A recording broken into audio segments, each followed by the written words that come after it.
Sindaco, allora parte da Cornuda il progetto per ridare vita alle querce del Bosco Fagarè, un'area questa su cui l'amministrazione sta investendo molto.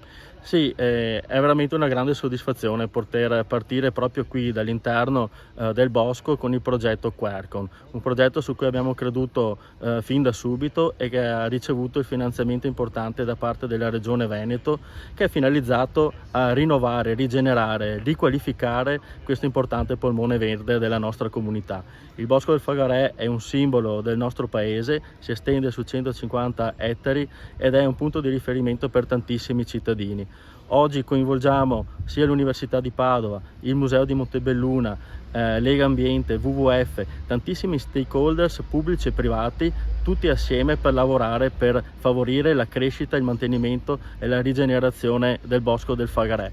Credo che questo sia un obiettivo importante, un obiettivo qualificante della nostra amministrazione, che traduce in maniera concreta e realizza in maniera reale proprio quegli interventi programmati sul nostro bosco.